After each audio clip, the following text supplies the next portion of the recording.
Okay, so William is beefing Andrew's daughters, beefing his first cousins, and is letting them know that you better get your dad out of the Royal Lodge or we're going to get your titles out of the royal family. Hey guys, it's Morali. Hopefully you guys are all doing well today. Daily and consistent content. Let's get straight into this video. So there seems to be Prince William crisis meetings where he has held with Eugenie and Beatrice to let them know and corner them to say, if you don't get your father out of the Royal Lodge, we will get your titles out of Buckingham Palace, out of the royal family, putting significant pressure on these daughters to finally act up and stop being so loyal to their parents and help make changes so that they can get out of the royal family, especially Andrew and Ferguson. He wants them to gone because when he ascends to the throne, he doesn't want any of this drama that is going on, which to me is insane because drama follows William around everywhere, much like a cat and a mouse. Because as far as I'm concerned, the past 2 years,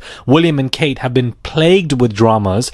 Outside of Kate Middleton's disappearance, they re-emerged with this family photo which was completely fake. They were embarrassed by it, and then even when Kate had to announce the fact that she had cancer, William was nowhere to be seen on this very spacious bench. So can somebody please make me understand why William is so headstrong on preventing scandals and wanting Andrew out, when William and Kate really need to just look after themselves and look out for themselves before they try and clear out any other drama. Take care of your grass first. Make sure your grass is green before you go to the other side and basically cut somebody else's grass, because the call is coming from inside the house, William. This zero tolerance policy that it's being reported that Kate and William are taking, very of a headstrong approach, I honestly don't understand. I'm sorry. I don't see it. It's like, calm down. Kate Middleton herself is very subdued. She's very different now than she was before. She disappeared for such a long time. We don't see her at any events. And, you know, William has been going through it with the fact that he has been critiqued and gone through so many other scandals himself. Outside of this, he was accused of basically putting his hands on Prince Harry in, Prince Harry's book as well. So, William's been plagued with so much. So why are you so stern on Andrew? There's one thing that the royals can unite on, and that is their hate for Andrew. And no doubt that he has embarrassed the royal family completely. So has, Ferguson. And the fact that these two are negotiating to live in separate homes and Buckingham Palace now is going to help Sarah Ferguson get her own home is insane. That doesn't show remorse. It just shows that, how can we die this down? They should be moved into a shack or a travel lodge, for goodness sake. They don't need to be living at Frogmore Cottage or, taking, Kate and William's old home. They don't need these places. But William needs to calm down. First and foremost, you're not the king. You're not the king right now, bro. You're really not. Number two, you suddenly having this moral compass and wanting Andrew out now is a little bit too little too late to me. You having these crisis meetings with Eugenie and Beatrice is a little bit too little too late to me, because this has been ongoing for the past 10 years. Why couldn't you have done something then? Why couldn't you have urged your father to do something then? Instead, you were happily driving Prince Andrew around wherever he wanted. You were the damn man's chauffeur, with Kate on the side smiling away.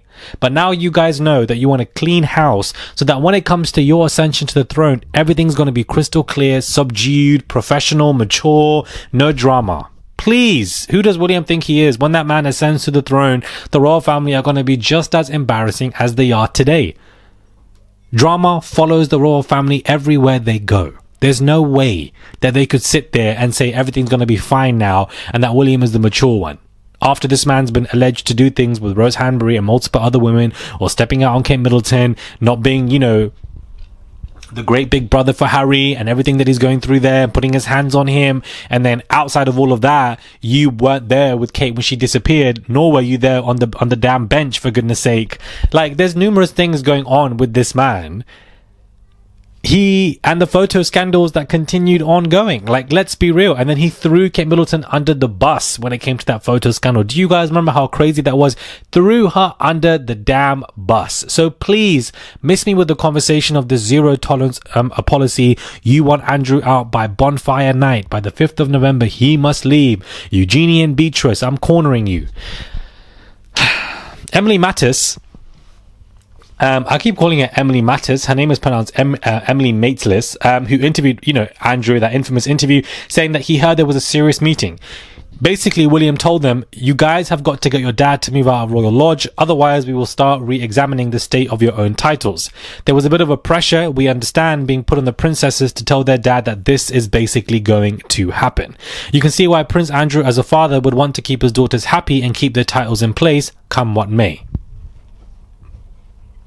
She went on to claim that King Charles was supposed to stop by Royal Lodge to read the Riot Act to his brother, but according to Emily Mate's list, that meeting did not happen because the palace got very nervous with the media frenzy that was ensuing, so they cancelled the whole thing.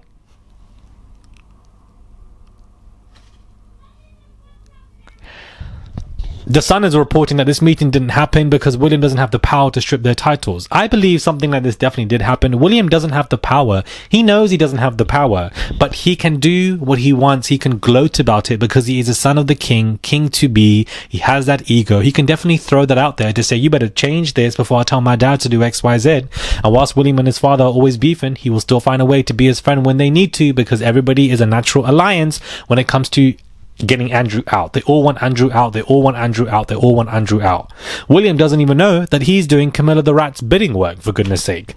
She wants that man out so she can get that, Royal Lodge. But of course, she's going to move the chess pieces on the board to make sure that William does the work that needs to be done to expedite this. So much so that when William becomes king, Camilla will be in that Royal Lodge. I already see it. She won't give a damn who's king when she gets to the place where she wants to be for the rest of her life, because she's played the right chess moves. And up to this point in life, Camilla the Rat has done that. She's done that. Prince William, calm down. Now there's a report saying that Kate Middleton ignored Sarah Ferguson when it came to a funeral that took place, and that she basically did not acknowledge her. Suddenly now Kate Middleton has the energy and acknowledgement to look at Sarah Ferguson, ignore her, throw her away, banish her, but she didn't have any energy towards William for the past couple of years. I don't understand. I feel like her energy is very selective with who she thinks that she can, stand up against. She knows that for sure. I think Kate Middleton needs to just worry about her health. As far as I'm concerned, you are in no position to steer somebody's departure, whether it be Andrew or not. Unfortunately, you just don't have that power. I just feel like William and Kate currently with this Andrew scandal are going through a major ego boost, and I don't think that it will serve them well in the future. We all want Andrew out. Believe me, everybody hates the man. He should have been out for a long time. But this sudden moral compass that William and Kate suddenly have, I'm not buying it. I'm sorry. I'm not buying it. They suddenly want him out. They want him out in the next 5-6 days, holding, crisis meetings, pressuring the other door. I just don't see it. I don't see it. Wait your turn when you're king, then you can do all of this. But right now, just worry about the, moving houses, worry about the moving vans, worrying about your wife is all you need to do. This sudden moral compass that you have against Andrew, I'm not buying it. Subscribe or comment down below. Give this video a thumbs up. I would appreciate it. Do subscribe to the channel, please. It's just one click, and I'll catch you guys soon for another video.